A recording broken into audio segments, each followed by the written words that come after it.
দেশ সাম্প্রতিকে স্বাগত জানাচ্ছি। আমি ফখরুল ইসলাম। রাত পোহালে পবিত্র ঈদুল আজহা, ঈদকে ঘিরে নিশ্চিদ্র নিরাপত্তায় সতর্ক অবস্থানে আইনশৃঙ্খলা বাহিনী, মধ্যপ্রাচ্য সহ বিশ্বের বিভিন্ন দেশে আজ পালিত পবিত্র ঈদুল আজহা।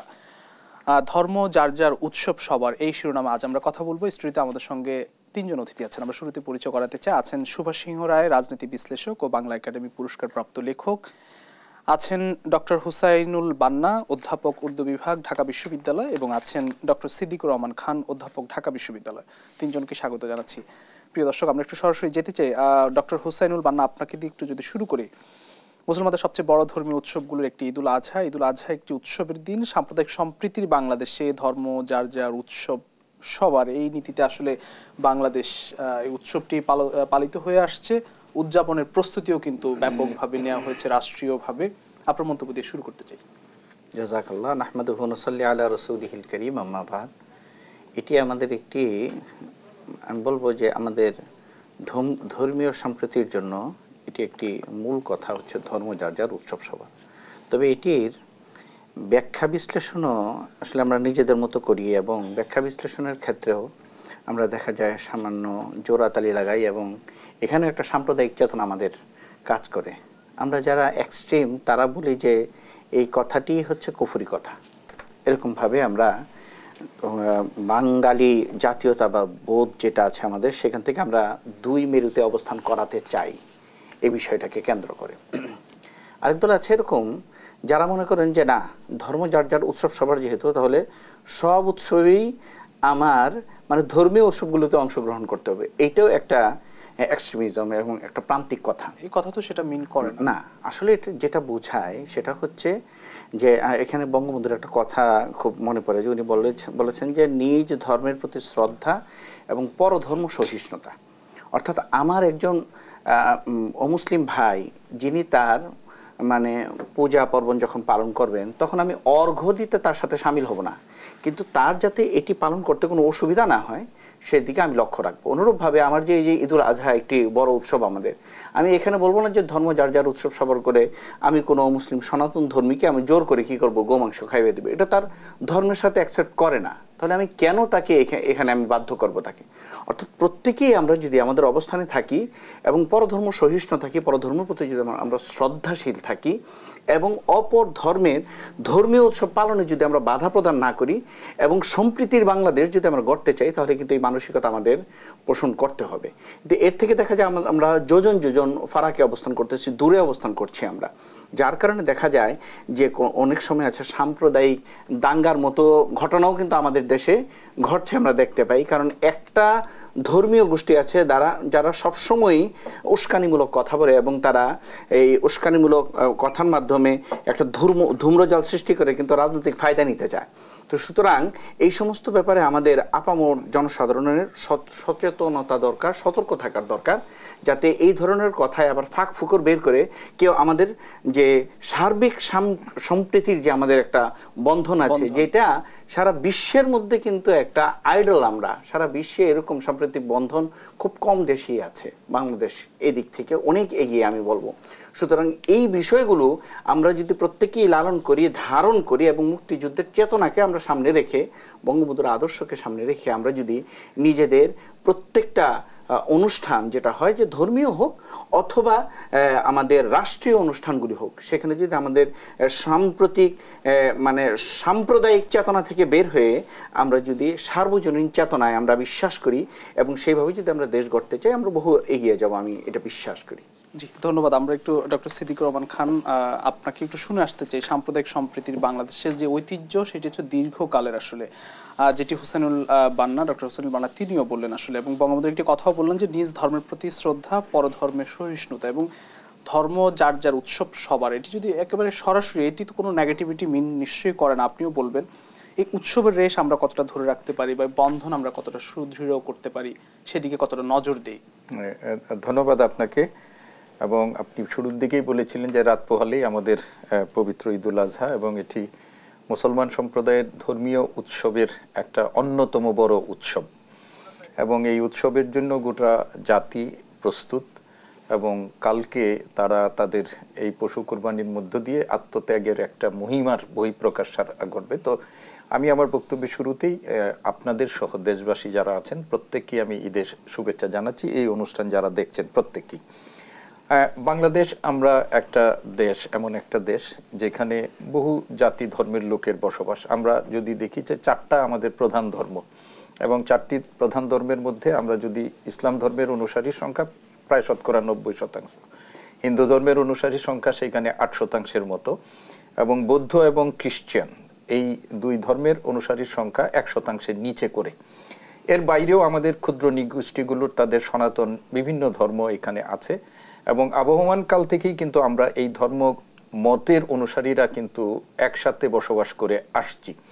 এবং আপনি যদি ধর্মের দিক থেকে দেখেন, সবচেয়ে পুরনো এবং সনাতন ধর্ম হলো হিন্দু ধর্ম, এরপরে বৌদ্ধ এবং ইসলাম ধর্ম রাজনৈতিকভাবে এখানে প্রতিষ্ঠিত হয়েছে ত্রয়োদশ শতাব্দীতে, এবং খ্রিস্টিয়ানিটি সেটা ষোড়শ সপ্তদশ শতাব্দী থেকে এই অঞ্চলের মানুষ এই ধর্মের সাথে পরিচয় মানুষের হয়েছে।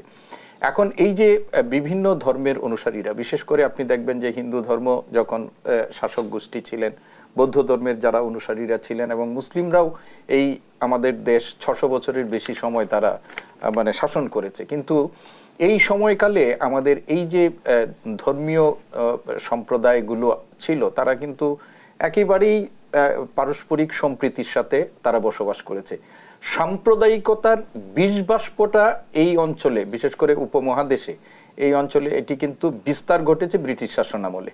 ব্রিটিশরা তাদের যে ডিভাইড অ্যান্ড রুল পলিসি বিশ্বব্যাপী যেটি তারা কার্যকর করেছে, সেইটার একটা অংশ হিসাবে এই উপমহাদেশের ধর্মীয় গোষ্ঠীগুলোর মধ্যে তারা এক ধরনের বিবাদ তৈরি করে আমাদের এখানে সাম্প্রদায়িক সম্প্রীতিটা বিনষ্ট করেছে। এই কারণে আমরা 20 শতকে আমরা কলকাতার দাঙ্গা দেখি, 26 সালের কলকাতা, তারপরে 46 সালের কলকাতা।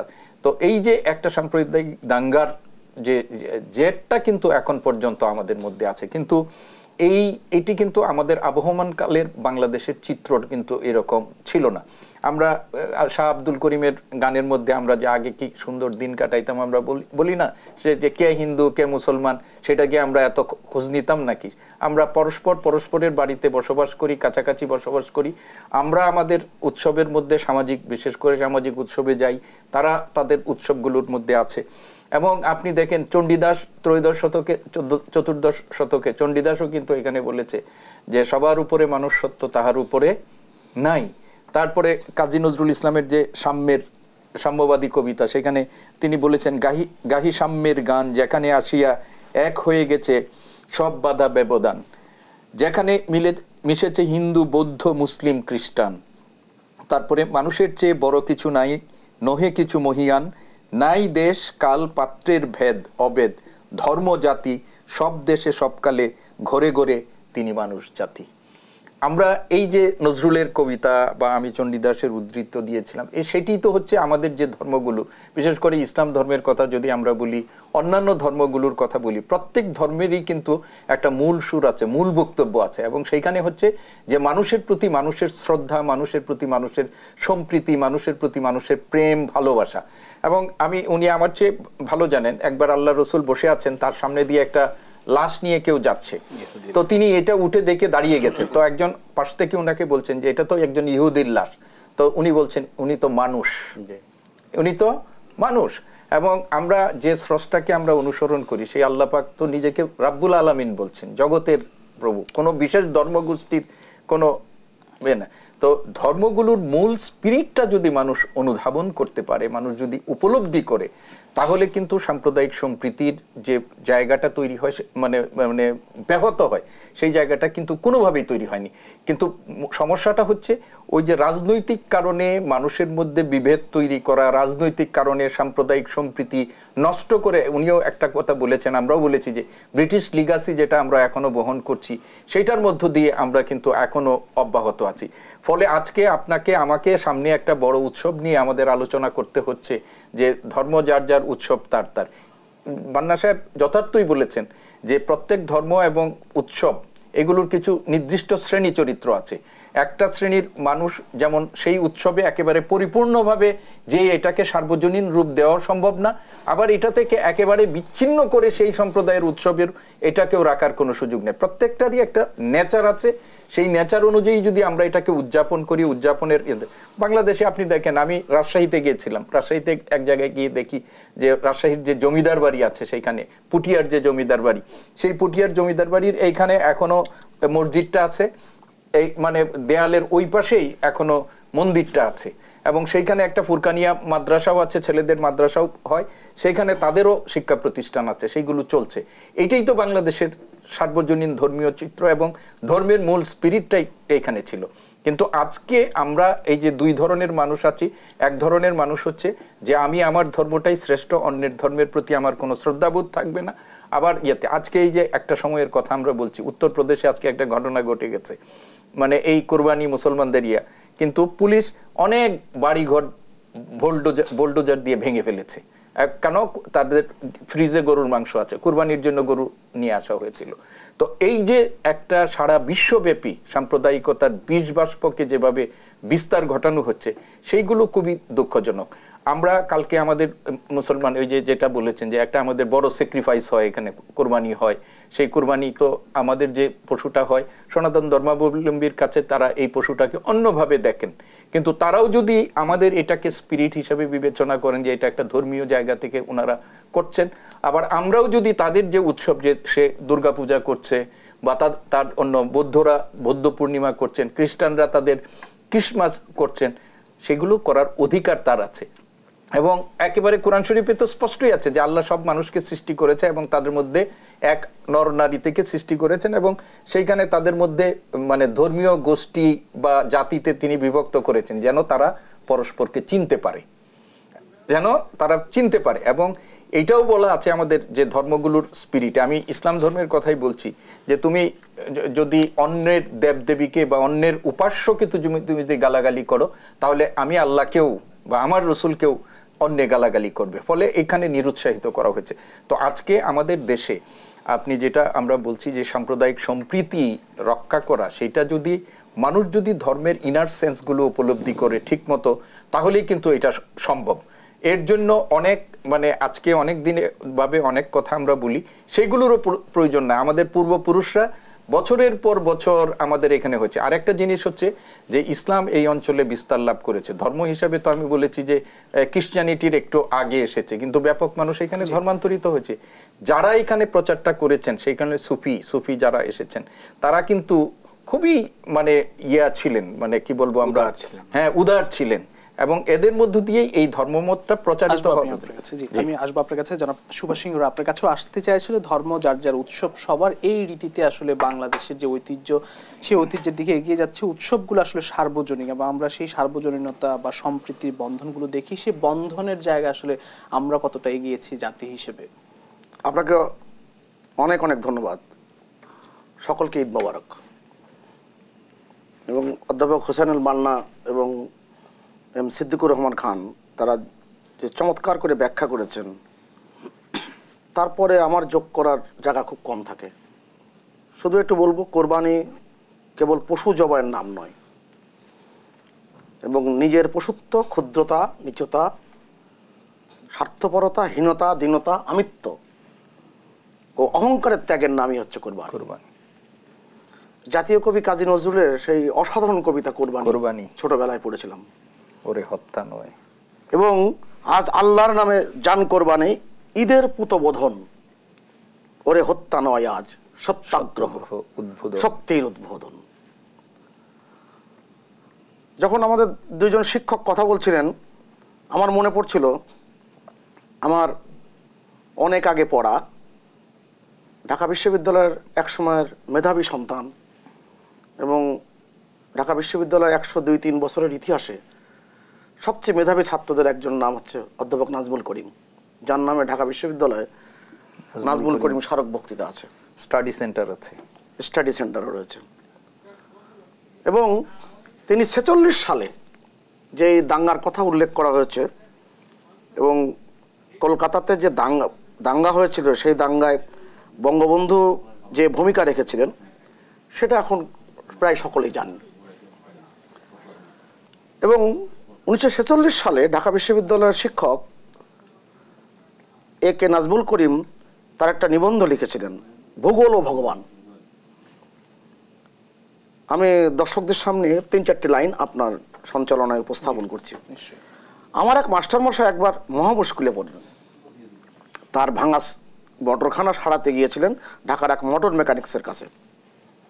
ভাঙা মোটরখানাকে ফিরিয়ে নিয়ে এসে ড্রাইভার বলল, বাবু, বিশ্বকর্মা পুজোর জন্য আজ কারখানা বন্ধ। মোটর কারখানার জরুরি দরকার, তাই অধ্যাপক বললেন, কেন? তারা তো যে মুসলমান মোটর মেকানিক, তারা দোকান বন্ধ রাখবে কেন? ড্রাইভার উত্তর দিল, তা হলে কি হয় বাবু, তারা বিশ্বকর্মা পুজো না করতে পারে, কিন্তু তাই বলে কাজকর্ম বন্ধ না রাখলে সে যে তাদের অমঙ্গল হবে। কি আর করা, বিশ্বকর্মার অনুকম্পায় সেদিন আর মোটরে চড়া হলো না। তবে সমাজবিজ্ঞানের অধ্যাপক একটা কথা পরিষ্কার বুঝে ফেললেন, মানুষের আর্থিক ও ভৌগোলিক পরিবেশেই মানুষের ধর্মীয় বিশ্বাসকে রূপ দেয়। তাই মুসলমান মোটর মেকানিকেরও বিশ্বাস যে বিশ্বকর্মাকে দোকানপাট বন্ধ রেখে সম্মান না দেখালে তাদের ব্যবসায় ক্ষতি হতে পারে। আমার সৌভাগ্য হয়েছিল, গণপ্রজাতন্ত্রী বাংলাদেশ সরকারের মাননীয় প্রধানমন্ত্রী তিনি আসানসোলে কবি নজরুলের সেই স্থান পশ্চিমবঙ্গের, সেখানে কবি নজরুল বিশ্ববিদ্যালয়ে সমাবর্তন অনুষ্ঠানে যাবার, মাননীয় প্রধানমন্ত্রী সেখানে সমাবর্তন বক্তা ছিলেন এবং তাকে সম্মানসূচক ডক্টরেট ডিগ্রি দেওয়া হয়েছিল। সেখানে আমার একজন মৌলানা সাহেবের সাথে পরিচয় হয়েছিল, যেই মৌলানাকে আমি চিনেছি গণমাধ্যমের সূত্র ধরে। হঠাৎ দেখা হয়ে যায়। সেই মৌলানা সাহেব ভারতের যে সাম্প্রদায়িক গোষ্ঠী নানানভাবে বিচ্ছিন্নতা তৈরি করে, নানানভাবে ধর্মের মধ্যে ভেদাভেদ তৈরি করে এটি তাদের মতো করে জুৎসই ব্যবস্থা তৈরি করতে চায়, তার বিরুদ্ধে মৌলানা সাহেব একটা জ্বলন্ত প্রতিবাদ। তিনি কি করেছিলেন, রামনবমীকে উপলক্ষ করে ধর্মীয় সাম্প্রদায়িক গোষ্ঠী যখন তার সন্তানকে কুপিয়ে হত্যা করে, তখন তিনি রাস্তায় নেমে গিয়েছিলেন এটি হ্যান্ড মাইক নিয়ে।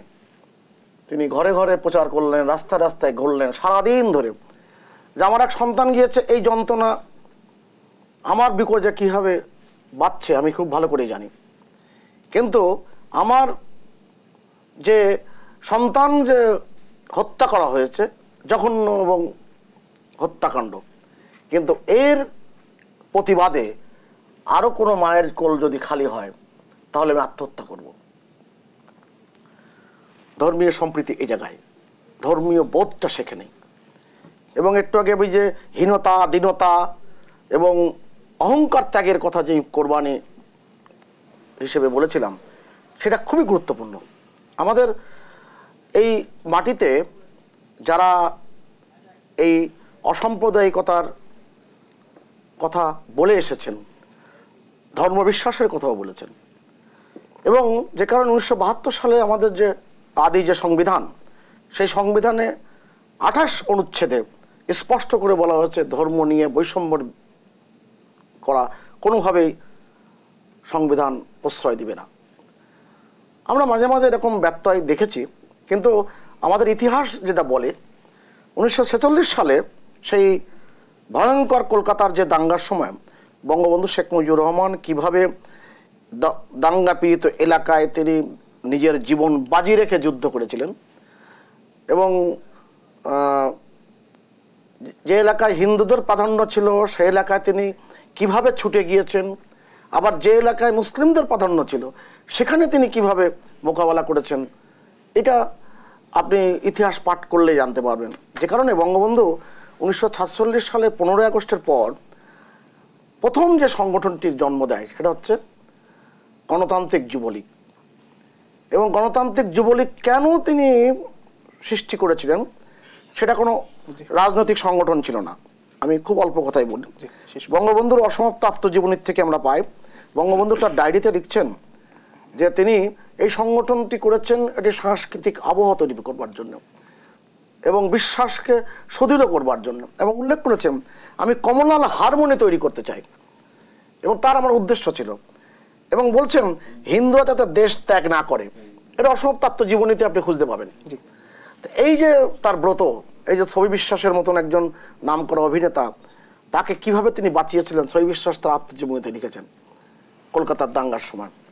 অতএব আমি আবারও বলি, আমাদের ক্ষুদ্রতা, নিচুতা, পশুত্ব, স্বার্থপরতা, এটা ত্যাগ করার নামই হচ্ছে কোরবানি। অসংখ্য ধন্যবাদ। আমরা একটু বিরতি নিতে হবে, বিরতি থেকে ফিরছি খুব দ্রুতই। প্রিয় দর্শক, দেশ সাম্প্রতিক নিচ্ছি একটি ছোট্ট বিরতি, ফিরছি একটু পর, সঙ্গেই থাকুন।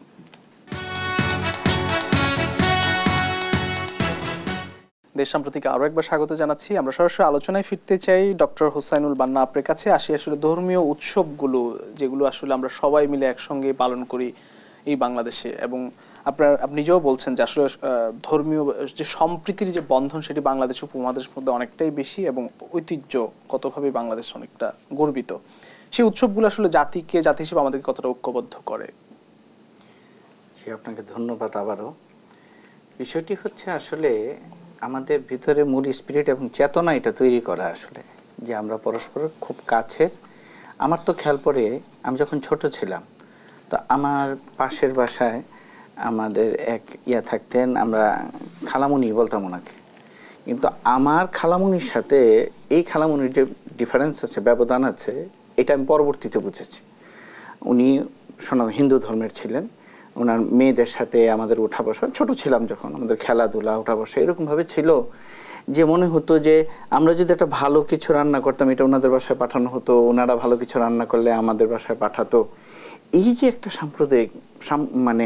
সাম্প্রতিক বন্ধন ছিল আমাদের, সাম্প্রদায়িক চেতনার বন্ধন ছিল আমাদের, এই চেতনার বন্ধন থেকে আমরা কিন্তু বহু দূরে চলে আসছি। এখন বিষয়টা হয়েছে, একটা হচ্ছে বৈশ্বিক কিছু উন্মাদনা আছে। বৈশ্বিক উন্মাদনায় আমাদের তরুণ প্রজন্ম কিন্তু এর দ্বারা আক্রান্ত হয়েছে। এটা আমি স্বীকার করি আর না করি, এটি হচ্ছে বাস্তবতা। তো বৈশ্বিক যে ধর্মীয় যে সাম্প্রদায়িক সম্প্রীতি নষ্ট করার যে বিষয়গুলো আছে, সেগুলো ইউটিউব এবং টুইটার ইত্যাদিতে যখন আমাদের নতুন প্রজন্ম এবং ইয়ং জেনারেশন যখন দেখে, অনেকেই এর দ্বারা আকৃষ্ট হয় এবং এটাকেই স্পিরিট অফ ইসলাম মনে করে। অনুরূপভাবে আপনার অন্য ধর্মের লোকেরাও এরকম আছে যারা এই বৈশ্বিক যে একটা উস্কানিমূলক বিষয়গুলো আছে সেগুলির দ্বারা ওনারাও প্রভাবিত হন, এবং তখন মনে করেন যে আমরা এক দেশে বসবাস করি, বাধ্য যে আমি এখানে জন্মগ্রহণ করেছি, কিন্তু আমরা কিন্তু আলাদা, আমাদের নিজস্ব বৈশিষ্ট্য আছে এবং আমাদের সাথে তারা কখনো এক নয়।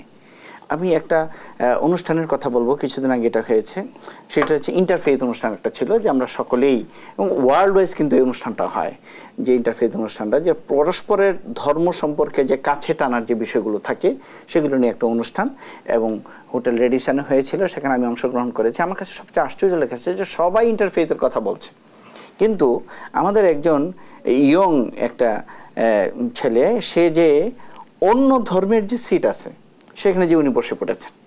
তো তখন ওনারাই বলতেছেন যে এই সিটটা আসলে আপনার জন্য না, আপনার জন্য হচ্ছে ওই জায়গার সিট। মানে এই ক্ষেত্রেও আমরা ভেদাভেদ তৈরি করছি, অথচ অনুষ্ঠানটা হচ্ছে কিন্তু ইন্টারফেথ অনুষ্ঠান, যেখানে আমাদের পরস্পরের মধ্যে আমরা সম্প্রীতি কীভাবে বন্ধনে আমরা আবদ্ধ হতে পারি সেই বিষয়গুলো আমরা এখানে লক্ষ্য করব। এই বিষয়ের কিন্তু আমরা হয়তো মুখে অনেক রকমের কথা আমরা বলি, কিন্তু ভিতর থেকে যে চেতনায় উদ্বুদ্ধ হওয়া যে আমরা বাঙালি, আমাদের পরস্পর, আমাদের সংস্কৃতি এক, আমাদের রাষ্ট্রীয় উৎসবগুলো এক, আমরা একই বাতাস একই আবহাওয়ায় বড় হচ্ছি, আমাদের মাটি, আমরা মাটিও মানুষ, আমাদের মাটি এক, আমাদের আবহাওয়া এক, এই যে বিষয়গুলো এক ছিল, কেবলমাত্র আমাদের একটা বিষয়ই দূরত্ব, সেটা হচ্ছে যে স্যার বলছিলেন এটা, যে আল্লাহ সুবহানাহু ওয়া তাআলা কোরআন শরীফে বলেছেন, ইয়া আইয়ুহান নাসু ইন্না খালাকনাকুম মিন যাকারিন ওয়া উনসা ওয়া জাআলনাকুম শুউবান ওয়া কাবাইলা লিতাআরাফু ইন্না আক্রামাকুম ইনদাল্লাহি আতকাকুম, যে হে মানুষ, তোমাদেরকে এক মানুষ থেকে সৃষ্টি করেছি এবং তোমাদেরকে বিভিন্ন আমি শাখা প্রশাখায় বিভক্ত করেছি, যাতে করে তোমরা নিজেদের পরিচয় বহন করতে পারো। কিন্তু জেনে রেখো, তোমাদের মধ্যে সর্বশ্রেষ্ঠ সেই যে সবচেয়ে বেশি অনেস্ট, যে আল্লাহর কাছে আল্লাহকে, যে আল্লাহ সুবহানাহু ওয়া তাআলাকে সবচেয়ে বেশি ভয় পায়, সেই বিষয়টিকে এখানে কিন্তু হাইলাইট করা হয়েছে। আমরা কিন্তু এই সমস্ত চেতনা থেকে যোজন যোজন দূরে। আমরা আপনাদের মতো অনুষ্ঠান হয়, কিংবা আমাদের প্রতিষ্ঠানগুলোর কথা আমি বলবো, প্রতিষ্ঠানগুলোতেও আগে আমাদের সাথে আমাদের অঙ্ক টিচার যিনি ছিলেন, যিনি একজন হিন্দু ধর্মের ছিলেন, তার সাথে যে আমার একটা আত্মিক সম্পর্ক ছিল, আমার যে আমার স্যার উনি আমাকে পড়াচ্ছেন, ওনাকে শ্রদ্ধা করার দরকার, ওনাকে মাথার উপরে উঠিয়ে রাখার দরকার, এবং তিনি আমাদেরকে যে স্নেহটা করতেন তার মধ্যে কিন্তু একটা মানে পিতৃ বাৎসল্যের একটা যে দৃষ্টান্ত ছিল, এর থেকে কিন্তু আমরা দূরে সরে এসেছি। আমি বাকিটা শুনবো। ডক্টর সিদ্দিকুর রহমান খান স্যার, আপনার কাছে একটু আসতে চাই যে এই যে কথাটি ডক্টর হুসাইনুল বান্না বললেন যে আগে দু একটি বিচ্ছিন্ন ঘটনা বা দু একটি ঘটনা যদি আমরা বাদ দেই, আমাদের যে দীর্ঘ 200-300 বছর আগের যে সম্প্রীতির বন্ধনটি বাংলা অঞ্চলে ছিল, সেই বন্ধনটি আসলে হারিয়ে যাচ্ছে কিনা, বা আমরা এখন আসলে কতটা উদ্বুদ্ধ হতে পারছি? একটু মানে হুসাইনুল বান্না সাহেবের আমি লাস্ট কথাটা ধরে বলছি যে আমরা ওই যে বলছেন যে আমাদের শিক্ষককে, আমার শিক্ষক হিন্দু না মুসলিম সেটা আমরা বিবেচনা করতাম না, শিক্ষকও কিন্তু চিন্তা করতেন না যে আমার ছাত্রটা হিন্দু না মুসলমান। কিন্তু এখন আনফরচুনেটলি ছাত্ররা যেরকম বিবেচনা করে, শিক্ষকরাও কিন্তু আমরা এরকম বিবেচনা করি যে আমি মুসলিম, আমার ছাত্র হিন্দু, তাকে আমি ক্লাসেই অনেকের সামনে কটাক্ষ করে ফেলি, আবার অন্য ধর্মাবলম্বীর কোনো শিক্ষক কোনো শিক্ষার্থীকে কটাক্ষ করে ফেলি, এবং আমরা প্রগতির নামে অনেক সময় এমন অবস্থানে যাই যেটা অন্যের অনুভূতিতে আঘাত হানছে কিনা এগুলো চিন্তা করতে পারি না। আরেকটা জিনিস যেটা সংকীর্ণ মনা কিনা, এটা অবশ্যই অবশ্যই, এবং মানুষের আমরা কিন্তু আমার 14 শতকের যে মানুষ বাস করতেন তার বিদ্যা বুদ্ধি এবং তার আজকে তো আমরা মনে করছি যে সিভিলাইজড ওয়ার্ল্ডের আমরা উত্তর আধুনিকতার দিকে গেছি, আধুনিক যুগ পার হয়ে এখন উত্তর আধুনিক আমরা করছি, এবং আমরা গ্লোবাল ভিলেজে বসবাস করছি। উনি একটু আগে সোশ্যাল মিডিয়ার কথা বলছিলেন, এই যে সোশ্যাল মিডিয়া, এই সোশ্যাল মিডিয়াকে আমরা যেমন ইতিবাচকভাবে নিচ্ছি নেতিবাচকভাবে নিচ্ছি। আপনি জানেন সম্প্রতি বাংলাদেশের 50টা মানে ফেসবুক অ্যাকাউন্ট এবং 98টা মানে পেজ বন্ধ করে দেওয়া, মেটা বন্ধ করে দিয়েছে, এবং আমাদের মানে কি বলে প্রতিমন্ত্রী মহোদয় এটাতে খুব রিয়াকশন দিয়েছেন, কেননা বলা হয়েছে যে এইগুলো সব সরকার সমর্থকরা চালাতেন। তো আমাদের এই যে ব্যবহার হচ্ছে এবং সেইখানে সত্য মিথ্যা ফেক চালিয়ে মানুষের মধ্যে এক ধরনের হিপনোটাইজ করে ফেলা হচ্ছে, আমাদের এই প্রজন্মটাকে হিপনোটাইজ করে ফেলা হচ্ছে, এবং এইটি নিয়ে এক ধরনের মানুষ এক ধরনের মানে রাজনৈতিক ফায়দা তারা লুটছেন। আমরা যেটা আমি ব্যক্তিগতভাবে যেটি মনে করি, এখনো যেটি আমি মনে করি যে এই যে আমি প্রথমবারও এই অংশটাতে বলেছিলাম যে আপনি মানুষের সাম্প্রদায়িক সম্প্রীতি রক্ষা করার জন্য শুধুমাত্র উৎসবগুলোই কিন্তু মুখ্য জিনিস না। আমি যেমন মুসলমান হিসাবে মসজিদে যাইবো, আমার কোনো হিন্দু ভাইকে আমি প্রত্যাশা করব না যে উনি এটাকে সার্বজনীন করে যে আমার ঈদগার মাঠে গিয়ে উপস্থিত হবেন।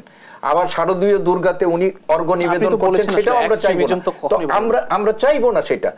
কিন্তু সুভাষদা যে কথাটি বলেছেন যে আমার কোরবানিটাকে যেমন আরেকজন সনাতন হিন্দু ভাই এটাকে সম্মান জানাবেন, ওনার পূজাটাকেও আমি সম্মান জানাবো, যেমন উনি বিশ্বকর্মার উপাধি, সেই ধরনের একটা মানসিক পরিস্থিতি যদি আমরা তৈরি করতে পারি তাহলেই কিন্তু হবে। কেবলমাত্র আমি বলবো যে সব উৎসব মানে যার যার মানে ধর্ম যার যার, এর মধ্য দিয়েই হবে না। আমার কাছে এটাকে উপলব্ধি করে পারস্পরিক সম্মান শ্রদ্ধাবোধটা রাখতে হবে। অসংখ্য ধন্যবাদ। আসবো আপনার কাছে। আমি একটু আবারও সুভাষ সিংহ রায় আপনার কাছে একটু আসতে চাই, এই যে সংকীর্ণতা বা এগুলোর পেছনে আসলে কারণটা কি, শুধু খালি রাজনীতি কিনা? এই যে মানুষের মধ্যে জাতীয় কবি কাজী নজরুল রবীন্দ্রনাথকে খুব শ্রদ্ধা করতেন, বিশ্বকবি রবীন্দ্রনাথ ঠাকুরের, কারণে অকারণে ছুটে যেতেন। একবার চিৎকার করতে করতে ঢুকছেন, বলছেন গুরুদেব আমার কিচ্ছু ভাল লাগছে না, এই জাতের নামে বজ্জাতি, এই জাত নিয়ে সমস্ত রকম ধর্ম নিয়ে এই সমস্ত বিষয় আমার একেবারেই ভালো লাগছে না। রবীন্দ্রনাথ ঠাকুর বলছেন ওরে পাগল, তুই আমার কাছে এসে বস, তুই তো বাইরের ন্যাসটা কাটতে বলছিস, ভিতরের ন্যাসটা কাটবি কেমনে? অধ্যাপক হুসাইনুল বান্না যে বৈশ্বিক উন্মাদনার কথা বলেছেন, এই বাইরের ন্যাসটা হয়তো কোনো কোনো সময় একটু কাটতে দেখছি, কিন্তু ভিতরের ন্যাসটা আমরা কাটতে পারছি না। আপনি খেয়াল করে দেখবেন কাজী নজরুল আবার কবিতায় লিখছেন জাতের নামে বজ্জাতিয়াত, জাত জালিয়াত খেলছে জীবন। আর একটা লাইন অসাধারণ লাইন, ধর্ম সেজে বর্ম সহ সহনশীল, তাকে কি ভাই ভাঙতে পারে ছোঁয়াছুঁই ছোট্ট ঢিল? এতক্ষণ ধরে দুইজন শিক্ষক যে কথাগুলো বললেন, এটা সাথে পুরোটাই মিলে যায়। আপনি দেখবেন এই যে মৌলানা ইমদাদুল রশিদি, যার কথা আমি বললাম 2018 সালের মার্চ মাসের 30 তারিখে যে ভয়ঙ্কর ঘটনাটি ঘটেছে, ইমদাদুল রশিদি কিন্তু সেই শিক্ষাটা দিয়েছেন আসানসোলবাসীকে, কাজী নজরুলের জন্মস্থানে, যে একটি দুর্ঘটনা, একটি সাম্প্রদায়িকতাকে আরেকটি সাম্প্রদায়িকতা দিয়ে মোকাবেলা করা যায় না। আমরা অনেক ক্ষেত্রে কিন্তু এই ভুল কাজটি করে ফেলি বলে সারা পৃথিবী বয় আজকে এই অশান্তির বাতাবরণ চলছে। এবং সারা পৃথিবীতে এই যে political Islamism, political Hinduism, political Buddhism, political Christianism পৃথিবীর সমস্ত জায়গায় অশান্ত করে ফেলেছে।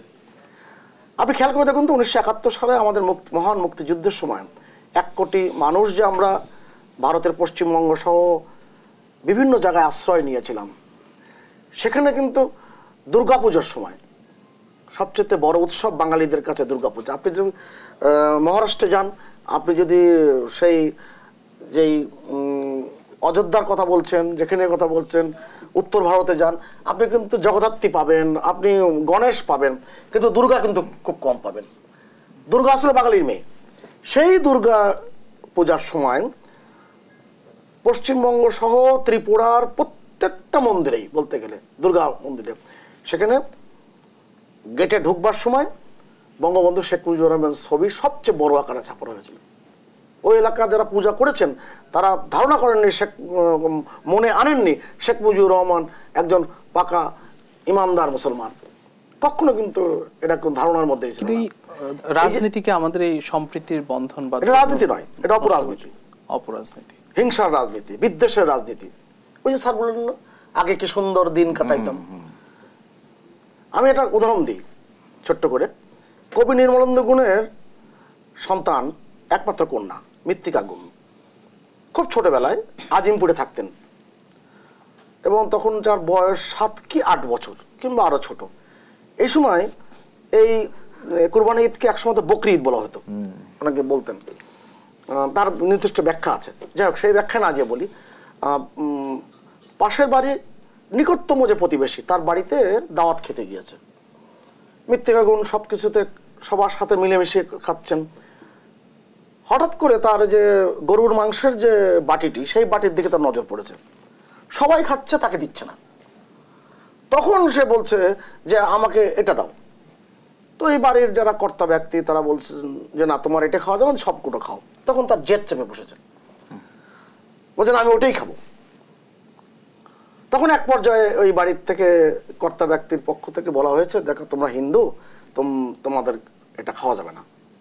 ওর খুব আত্মমর্যাদায় লাগছে মৃত্তিকা গুণের, এখন অনেক বড় হয়েছে। বেশ কিছুদিন আগে আমি চ্যানেল আয়ের সকালবেলা অনুষ্ঠানে তার সঙ্গে দেখা হয়েছে। আমি বললাম কি অবস্থা, ওই দিনের কথা মনে আছে? তখন ওই কর্তা ব্যক্তিদের বাড়ির যে মালিক তাকে বলছেন তোরা হিন্দু। ওই কাঁদতে কাঁদতে চলে আসছে বাবার কাছে, এসে বলছে বাবা আমারে বলে হিন্দু। আমি বলছি তোরা হিন্দু। আমি ঠিক বলছি কিনা? বলে ঠিক বলছিস। এই যে কোমলমতি শিশুদের কাছেও যে আমাদের উপস্থাপনে যে আমরা অনেক সময় ব্যর্থ হই, কিংবা ওই ছোট্ট মনটি, তারা কিন্তু কোনো হীনতা, দীনতা, আমিত্ব, অহংকার এগুলো তাদের মধ্যে নাই। কিন্তু যত আমরা বেড়ে উঠি, আমাদের এই অপরাজনীতি, আমাদের আমিত্ব সবকিছু তাদেরকে গ্রাস করিয়ে দেয়। এটাই কিন্তু দুর্ভাগ্যজনক ঘটনা। জি, শেষ করতে হবে। জি। এবং আমি খুব খেয়াল করে লক্ষ্য করেছি যে প্রকৃত ধর্মচারণে যারা বিশ্বাস করে তারা কখনোই সামান্য বিদ্বেষ ধারণ করতে পারে না, সারা পৃথিবীতে দেখেছি। অসংখ্য ধন্যবাদ। আমরা আবারও আসবো বিষয় নিয়ে, নিশ্চয়ই আমরা কথা বলবো। প্রিয় দর্শক, দেশ সম্প্রতি নিচ্ছে আরো একটি বিরতি, ফিরছি একটু পর, সঙ্গেই থাকুন।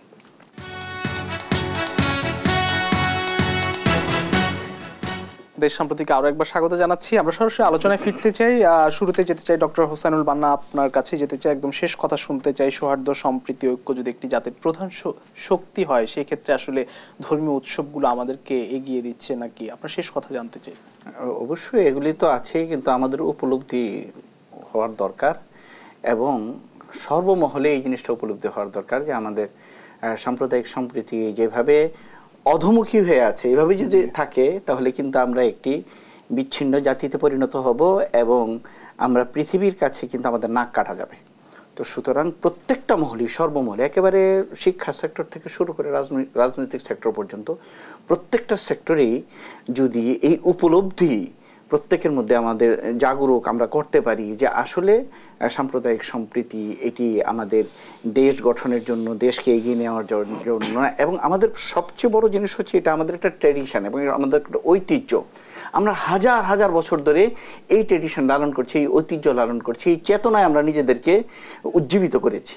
আজকে হঠাৎ করে কোনো একটা এসে বক্তব্যে এসে আমাদেরকে যাতে ডাইভার্ট না করে, এই জন্য আমাদের সর্বমহলে সচেতনতার দরকার। এবং কি পয়েন্টে যে লোকগুলো আছে, আমার মনে হয় ওনাদের অত্যন্ত গুরুত্বপূর্ণ ভূমিকা পালন করতে হবে এই বিষয়ে, যে আমাদের সাম্প্রদায়িক সম্প্রীতি যাতে নষ্ট না হয়। এরকম কোনো কথা কারো জন্যই বলা উচিত না। যে স্যার একটা আয়াতের কথা বলেছিলেন যে আল্লাহ সুবহানাহু ওয়া তাআলা বলছেন যে তোমরা মুশরিকদের যে যারা অগ্নি পূজারী আছে বা মূর্তি পূজারক আছে তাদের ইলাহদেরকে তোমরা গালি দিও না, ফায়াসুবুল্লাহ আদওয়াম বিগাইরি ইলম। এই ক্ষেত্রে তারা যদি সাম্প্রদায়িক সম্প্রীতি নষ্ট করে শত্রুতাবশত আল্লাহ সুবহানাহু ওয়া তাআলা তাকে গালি দিবে।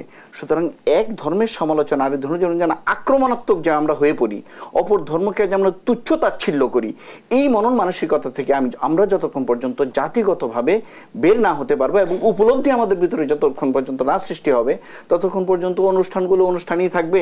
বিভিন্ন রকমের পূজা পার্বণ বা আমাদের ঈদ উৎসবে আমরা আসব এবং সেখানেও দেখা যাবে যে আমাদের একটা সাম্প্রদায়িক একটা চেতনা নিয়ে বা একটা জিঘাংসা নিয়ে, একটা অহংবোধ নিয়ে, অপরকে তাচ্ছিল্য করার বিষয় নিয়ে আমরা কিন্তু এই চর্চাটা ভিতরে ভিতরে যদি করে যেতে থাকি, তাহলে আমরা জাতি হিসাবে অত্যন্ত লজ্জিত একটা জাতিতে পরিণত হব। ধন্যবাদ। ডক্টর সিদ্দিকুর রহমান খান স্যার, আপনার কাছে আসতে চাই। আপনার শেষ কথা, সম্প্রতির বাংলাদেশে আপনার প্রত্যাশার জায়গাগুলো নিয়ে যদি। আমার প্রত্যাশার জায়গাটা হচ্ছে যে আমাদের ওই যে একটু যেটা বলছিলাম যে আবহমান কাল থেকে আমরা পারস্পরিকভাবে পরস্পরের প্রতি সহমর্মিতা, শ্রদ্ধাবোধ এগুলো নিয়ে আসছি।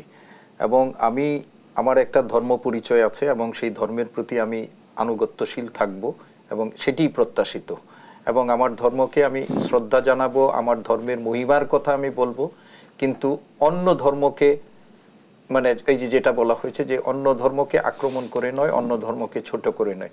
প্রত্যেকের ধর্মের প্রতি তার একটা শ্রদ্ধাবোধ আছে এবং সেই জায়গাটা, এবং সেটা বাংলাদেশ যেহেতু একটা মুসলিম প্রধান দেশ, মুসলমান সংখ্যাগরিষ্ঠ দেশ, আমাদের যেরকম আমাদের ধর্মীয় আচার অনুষ্ঠানগুলো পালন করব আমরা, ঠিক অনুরূপভাবে যারা আমাদের এইখানে যারা তুলনামূলকভাবে সংখ্যালঘু সম্প্রদায় ধর্মমতের দিক থেকে যারা আছেন, আমরা সবাই এই দেশের মানুষ, তাদের প্রতিও আমরা শ্রদ্ধাবোধ এইটা আমরা প্রদর্শন করব। এবং সাধারণ মানুষ কিন্তু ধর্মীয় সম্প্রীতিটা নষ্ট করে না, নষ্ট করে আমার আপনার মতো যারা জানি তারাই কিন্তু। এবং সেই ক্ষেত্রে আমরা যেটা করি, মানুষের সেন্টিমেন্টটাকে ব্যবহার করি, অপব্যবহার করি সেন্টিমেন্টটাকে। প্রত্যেক মানুষেরই কিন্তু ধর্মের ব্যাপারে, ধর্ম খুব সেন্সিটিভ জিনিস, একটা থাকে যে লোকটা মসজিদে যায়, যে লোকটা পূজা করে না, কিন্তু সেই ধর্মের অবমাননা সে কিন্তু এটা সহ্য করে না।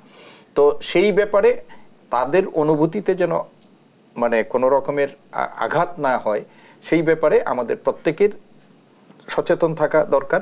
এবং বিশেষ করে আমরা যারা শিক্ষিত মানুষ বলে নিজেদেরকে দাবি করি, নিজেদের ধর্ম সম্পর্কে মানে জানা শোনা বলে যারা দাবি করি, তারা যেন ধর্মের অন্তর্নিহিত সত্যটা সবার সামনে উপস্থাপন করি, এবং সেইটাই আমাদের বেশি করে দরকার। এবং সাম্প্রদায়িক সম্প্রীতি বিনষ্টের মধ্য দিয়ে কোনো সম্প্রদায় কিন্তু লাভবান হয় না, লাভবান হয় একটা কায়েমি স্বার্থবাদী গোষ্ঠী, এবং এই কায়েমি স্বার্থবাদী গোষ্ঠীর হাতিয়ার হিসাবে যেন আমরা কেউ ব্যবহৃত না হই, সেটাই আমাদের মানে আজকের ঈদের দিনের সামনে প্রত্যাশা। এবং সুভাষদা যেটি বলছেন সেটা হলো যে কালকে আমরা পশু কুরবানি করব, কিন্তু এই কুরবানির মধ্য দিয়ে আমার মনের মধ্যে যে মানে পশুত্ব আছে, আমার মনের মধ্যে যে মানে হিংসা বিদ্বেষ যেটা আছে, সেটাও যেন আমি বর্জন করতে পারি, সেটাই আমার ধর্মের বড় শিক্ষা।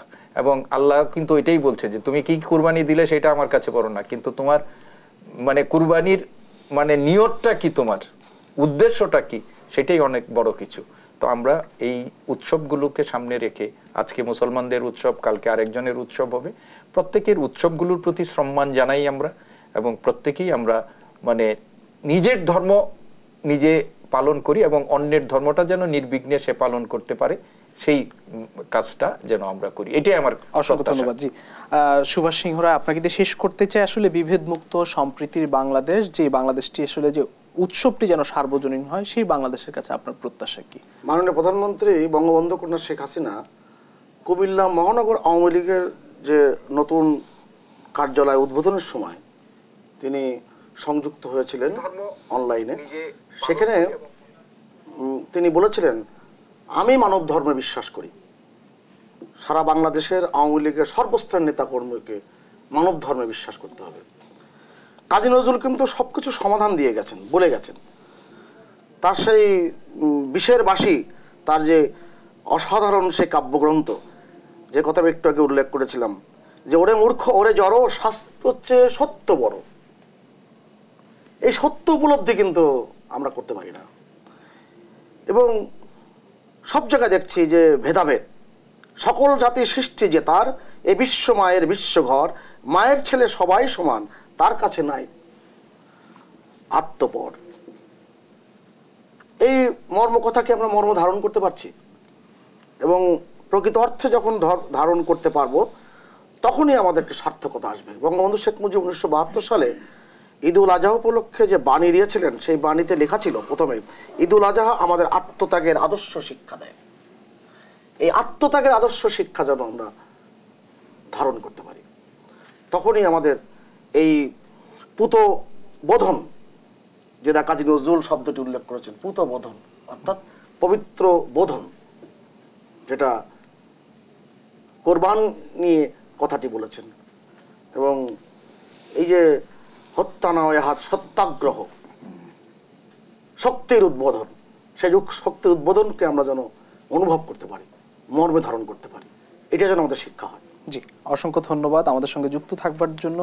ধর্ম যার যার উৎসব সবার, এবং সকলের মধ্যে আসলে যে সাম্প্রদায়িক সম্প্রীতির যে বন্ধন, সেটা আরো দৃঢ় হবে সেই প্রত্যাশাই করছি। এবং আমাদের সঙ্গে যুক্ত থাকবার জন্য সুভাষ সিংহ রায়, ডক্টর সিদ্দিক রহমান খান, ডক্টর হোসাইনুল বান্না, তিনজনকে ধন্যবাদ জানাচ্ছি। প্রিয় দর্শক, দেশ সাম্প্রতিক আজ এখানে শেষ করতে হবে।